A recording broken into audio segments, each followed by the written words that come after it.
Assalamualaikum warahmatullahi wabarakatuh. Perkenalkan, nama saya Amanda Oleh Putri dari kelas 11 IPA 6. Di sini saya akan mempresentasikan tentang diplomasi dan konfrontasi dengan penjajah untuk mempertahankan kemerdekaan. Yang pertama, diplomasi. Diplomasi merupakan suatu cara yang dilakukan pemimpin bangsa Indonesia dalam memperoleh dukungan dunia internasional. Bagi bangsa Indonesia, perjuangan diplomasi yang dijalankan bertujuan untuk mewujudkan kemerdekaan penuh agar terciptanya perdamaian di Indonesia.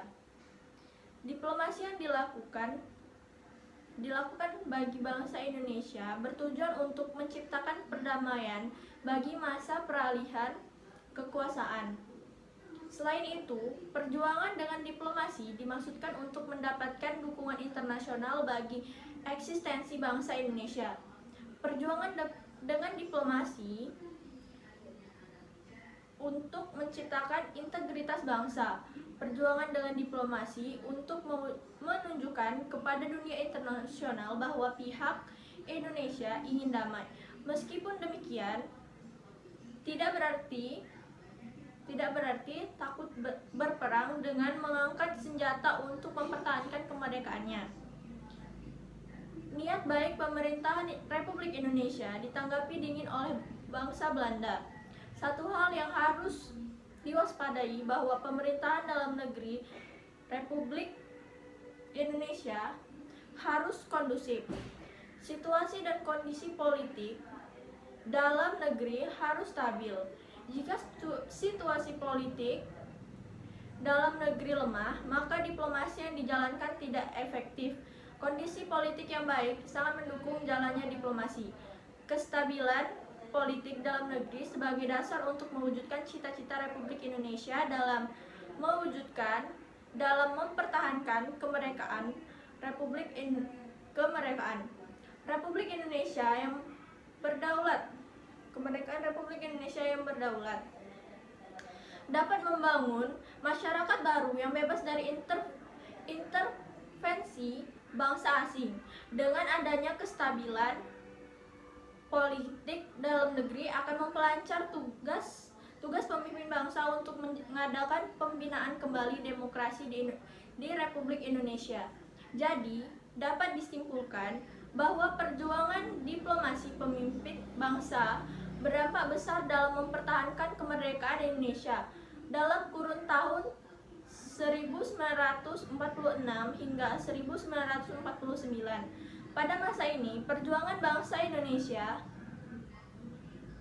dengan cara damai lewat perundingan dalam melawan kekuasaan penjajahan Belanda. Upaya mempertahankan NKRI melalui diplomasi. Yang pertama ada Perjanjian Linggarjati. Perjanjian Linggarjati adalah perundingan antara Indonesia dan Belanda untuk membahas soal status kemerdekaan Indonesia. Perjanjian Linggarjati terjadi karena Jepang menetapkan status quo di Indonesia, menyebabkan terjadinya konflik antara Indonesia dan Belanda yang salah satunya ditandai oleh peristiwa 10 November di Surabaya. Pemerintah Inggris selaku penanggung jawab mengundang Indonesia dan Belanda untuk melakukan perundingan di Hope Volume. Namun, perundingan tersebut gagal karena Indonesia meminta Belanda mengakui kedaulatan atas Pulau Jawa, Sumatera, dan Madura. Tokoh Perjanjian Linggarjati. Dalam perjanjian tersebut, terdapat beberapa tokoh yang datang sekaligus mewakili masing-masing pihak. Indonesia diwakili oleh Sultan Syahir sebagai ketua, ditemani oleh Aka Gani, Susanto Tirtoprojo, dan Muhammad Roem. Lalu Belanda diwakili oleh Wim Schermerhorn sebagai ketua dan ditemani oleh Max von Paul dan lain-lainnya. 2. Perundingan Renville. Perjanjian Renville atau perundingan Renville adalah perjanjian antara Indonesia dengan Belanda yang terjadi pada tanggal 8 Desember 1947 sampai 17 Januari 1948. Di atas geladak kapal perang Amerika sebagai tempat netral USS Renville yang berlabuh di Jakarta. Perundingan dimulai pada tanggal 8 Desember 1947, ditengahi oleh Komisi 3 negara yang terdiri dari Amerika Serikat, Australia, dan Belgia. Perjanjian ini diadakan untuk menyelesaikan perselisihan atas perjanjian Linggarjati pada tahun 1946. Perjanjian ini berisi batas antara wilayah Indonesia dengan Belanda yang disebut Garis Van Wouw. Gencatan senjata. Pemerintah RI dan Belanda sebelumnya pada tanggal 17 Agustus 1947 sepakat untuk melakukan gencatan senjata hingga ditandatanganinya persetujuan Renville, tetapi pertempuran terus terjadi antara Belanda dengan berbagai laskar-laskar yang tidak termasuk TNI, dan sesekali unit pasukan TNI juga terlibat baku tembak dengan tentara Belanda seperti yang terjadi antara Karawang dan Bekasi. 3. Perundingan Royan-Royan. Perundingan Royan-Royan adalah perundingan yang dibuat Indonesia dengan Belanda pada 7 Mei 1949 untuk menyelesaikan konflik di awal kemerdekaan. Lalu yang keempat ada Konferensi Meja Bundar atau KMB. Konferensi Meja Bundar atau KMB berlangsung pada 21 Agustus hingga 2 November 1949 di kota Den Haag, Belanda. Konferensi ini menghasilkan beberapa keputusan, yaitu 1. Belanda mengakui keberadaan Republik Indonesia Serikat. 2. RIS dan Belanda akan membentuk Uni Indonesia Belanda yang diketuai oleh Ratu Belanda. 3. Seluruh utang bekas Hindia Belanda ditanggung RIS. 4. KNL dibubarkan dan digabungkan dalam APRIS, serta masalah Irian Barat akan diselesaikan 1 tahun setelah penyerahan kedaulatan. Lalu yang kedua ada konfrontasi di Indonesia. 1. Konfrontasi Indonesia-Malaysia, atau yang lebih dikenal sebagai konfrontasi saja, adalah sebuah peristiwa perang mengenai Depan Malaya, Brunei, Sabah, dan Sarawak yang terjadi antara Federasi Malaysia dan Indonesia pada tahun 1962 hingga 1966. Perang ini berawal dari keinginan Federasi Malaya atau lebih dikenal sebagai Persekutuan Tanah Melayu pada tahun 1961.